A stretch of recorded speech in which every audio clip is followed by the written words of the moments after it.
Isa sa mga easternmost islands ng Pilipinas, ang Siargao. Nakaharap ito sa karagatang Pasipiko kaya halos buong taon ay hinahampas ito ng malalakas na alon.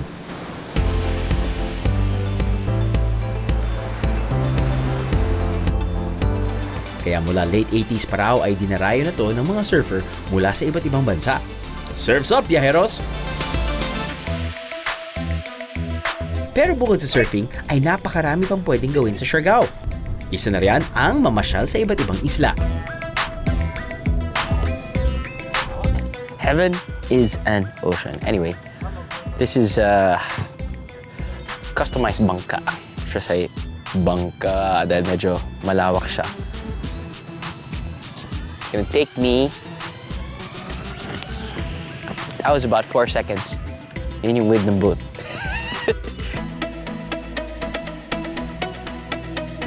Parang isang island hopping cruise ang gagawin natin ngayong biyaheros dahil sasakay tayo sa pinakamalaking bangka sa isla, ang Galatea. Pasok tayo dito. So makikita mo yung crew. Marami sila doon. Galing, no? Busy-busy yan, pero hindi naman talaga busy. Yan. Uy, very comfy. Sanay na sanay kasi kami at ang biyahe ni Drew Crew na pagsasakay sa bangka. Ganyan. Ganyan kami lahat. Tapos nun, isang row lang. Isang column lang kami na ganyan. Dang! At least ngayon, parang wild.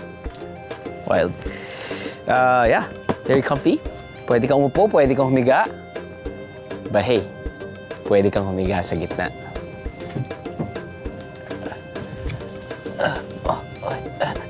Para siyang waterbed. Good for 20 people ang Galatea. And for 10,000 pesos per day, marerentahan nyo na ng isang buong araw ang luxury boat na to. At makaiikot na kayo sa tatlong malalapit na isla. Ang Guyam Island, ang Daco Island, at ang Naked Island. First stop natin ay ang Guyam Island.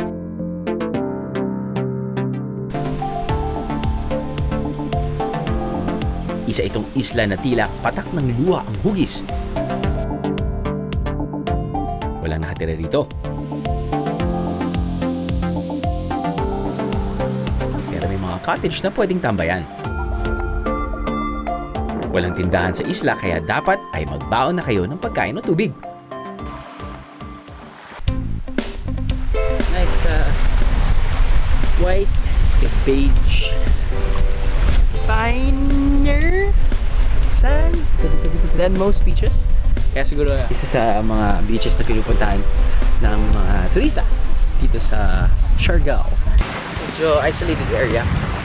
Siguro isa sa mga reason kung bakit pinupuntahan ito ng mga turista kapag lumilipat sila sa Siargao. Or nagbabaka sila papunta Siargao mula sa Siargao. Ito ay tinatawag nilang Guyam Island.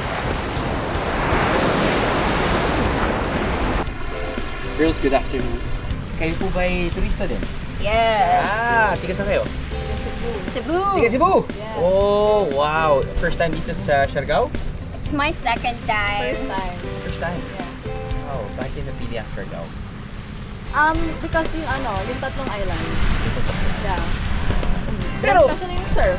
especially in surf. Yes. Nagsisurf ba kayo sa Cebu din? Kasi yung waves dito lang sa Siargao.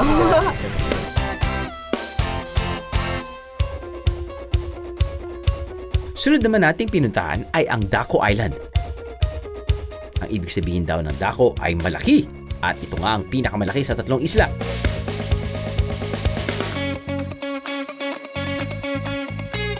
May mga taong naninirahan sa Daco Island at pwede kayong magpaluto ng pananghalian sa kanila. For a fee, of course. Okay mga biyahero, nandito tayo sa Daco Island. As you can see, makikita mo mas malawak ang kanilang beaches. Tapos nun, maraming mga cottages because of the size.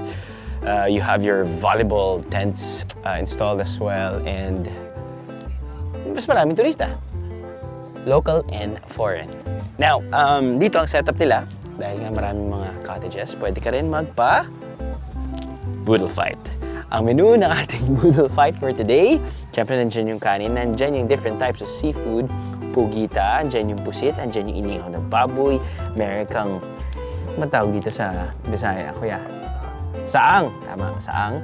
Meron kang parang ensaladang talong na ginataan yata. Saan tayo mag-uumpisa? Grabe, sobrang gutom ko. Hindi ko alam kung saan ako mag-uumpisa. Buti lang kasama ko yung mga kasama ko dahil sila ay gutom na gutom din. Parang mga aso na hindi pinakain ng 2 linggo. Ay, naunan.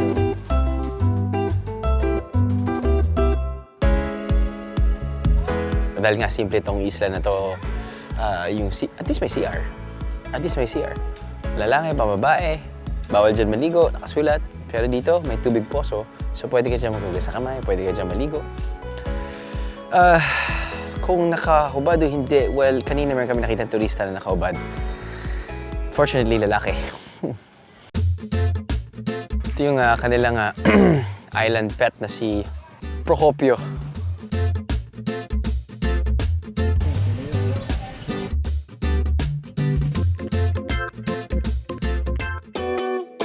Last stop ng ating island hopping tour ay ang Naked Island, isang maliit na isla na walang kapuno-puno at halos muntik ng maging sandbar sa liit.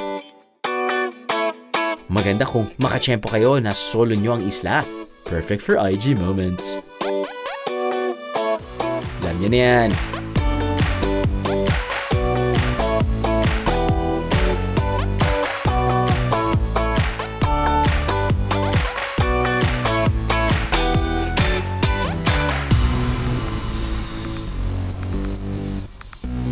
Ano, nabitig ka sa biyahe? God! All you gotta do is just subscribe to the YouTube channel of GMA Public Affairs and you can just watch all the Behind the Drew episodes all day, forever in your life. Let's go! Yeehaw!